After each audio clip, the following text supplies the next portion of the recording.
Hi hello ಎಲ್ಲರಿಗೂ ನಮಸ್ಕಾರ. Welcome to ಹನಿ ರೊಕ್ಕನ್ ಯೂಟ್ಯೂಬ್ ಚಾನಲ್. ಇವತ್ತು ನಿಮ್ಮ ಜೊತೆ ಮಶ್ರೂಮ್ ಗ್ರೇವಿ ಹೇಗೆ ಮಾಡೋದಂತ ಶೇರ್ ಮಾಡ್ಕೊಳ್ತೀನಿ. ಬನ್ನಿ ಹೇಗೆ ಮಾಡೋದಂತ ನೋಡೋಣ. ಮಶ್ರೂಮ್ ಗ್ರೇವಿ ಮಾಡಲು ಮೊದಲಿಗೆ 1 ಕಿಲೋ ಆಗೋಷ್ಟು ಮಶ್ರೂಮನ್ನು ಕ್ಲೀನಾಗಿ ವಾಶ್ ಮಾಡಿ ಈ ಥರ ಕಟ್ ಮಾಡಿ ಇಟ್ಕೊಂಡಿದ್ದು. ಇದಕ್ಕೆ ಒಂದು 2 ಗಡ್ಡೆ ಬೆಳ್ಳುಳ್ಳಿ, 1 ಇಂಚ್ ಶುಂಠಿ, ಮತ್ತು ಒಂದು ಈರುಳ್ಳಿ, ಒಂದು ಹಸಿಮೆಣಸು, ಒಂದು 2 ಟೊಮೊಟೊ, ಸ್ವಲ್ಪ ಕೊತ್ತಂಬರಿ ಸೊಪ್ಪು, ಒಗ್ಗರಣೆ ಕರಿಬೇವು, ಒಂದು ಅರ್ಧ ಲಿಂಬು. ಈ ಕಡೆ 1 ಚಮಚ ಖಾರದ ಪುಡಿ, 1 ಚಮಚ ಧನಿಯಾ ಪುಡಿ, 1 ಚಮಚ ಚಿಕನ್ ಮಸಾಲ ಪೌಡ್ರು, ಇದು ಒಂದು ಅರ್ಧ spoon garam masala, 1/4 spoon pepper powder. ಇವಾಗ ಈ ಶುಂಠಿ, ಬೆಳ್ಳುಳ್ಳಿ ಮತ್ತು 1 ಈರುಳ್ಳಿ,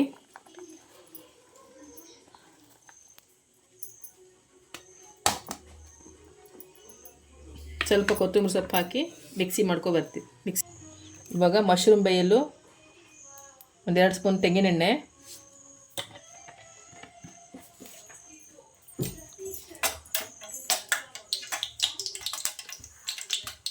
ಇವಾಗ ಎಣ್ಣೆ ಕಾದಿದೆ. ಇದಕ್ಕೊಂದೆರಡು ಕಟ್ ಮಾಡಿದ ಹಸಿಮೆಣಸು, ಈರುಳ್ಳಿ,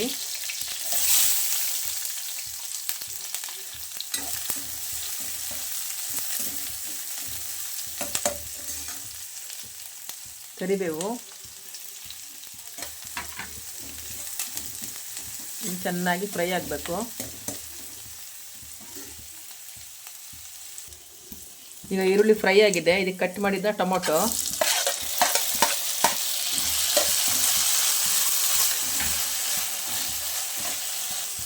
ಈಗ ಟೊಮೊಟೊ ಚೆನ್ನಾಗಿ ಬೆಂದಿದೆ. ಇದಕ್ಕೆ ಇವಾಗ ಮಿಕ್ಸಿ ಮಾಡಿದ್ದು ಶುಂಠಿ, ಬೆಳ್ಳುಳ್ಳಿ ಮತ್ತು ಈರುಳ್ಳಿ, ಸ್ವಲ್ಪ ಕೊತ್ತಂಬರಿ ಸೊಪ್ಪು,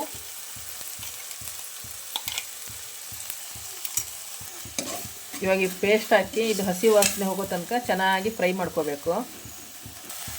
ಇವಾಗ ಇದಕ್ಕೆ 1 ಸ್ಪೂನ್ ಆಗೋಷ್ಟು ಅರಿಶಿಣದ ಪುಡಿ ಹಾಕ್ತಾಯಿದ್ದೀನಿ.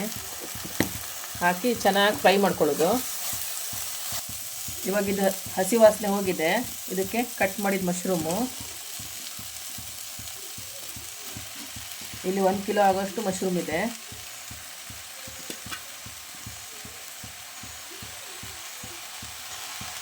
ಇವಾಗ ಇದಕ್ಕೆ ಉಪ್ಪು ಹಾಕಿ ಚೆನ್ನಾಗಿ ಮಿಕ್ಸ್ ಮಾಡ್ಕೋಬೇಕು. ಈಗ ಇದು ಮಿಕ್ಸ್ ಮಾಡಾಗಿದೆ. ಇದು ಬೇಯಲಿಕ್ಕೆ ಬಿಡಬೇಕು. ಇದಕ್ಕೆ ನೀರು ಹಾಕಬಾರ್ದು, ಹಾಗೆ ಮುಚ್ಚಿದಾಗ ನೀರು ಬಿಡುತ್ತಿದ್ದು. ಇವಾಗ ಇದು ಬೆಂದಿರುತ್ತೆ. ಈಗ ಬೆಂದಿದೆ. ಈಗ ಬೆಂದು ನೀರೆಲ್ಲ ಬಿಟ್ಕೊಂಡಿದೆ. ಇದಕ್ಕೆ ಈಗ ಮಸಾಲೆ ಪದಾರ್ಥಗಳನ್ನೆಲ್ಲ ಇವಾಗೇ ಹಾಕೋದು. ಚೆನ್ನಾಗಿ ಮಿಕ್ಸ್ ಮಾಡ್ಕೊಳ್ಳೋಣ. ಮಸಾಲೆ ಎಲ್ಲ ಹಾಕಿದ್ದೀಗ.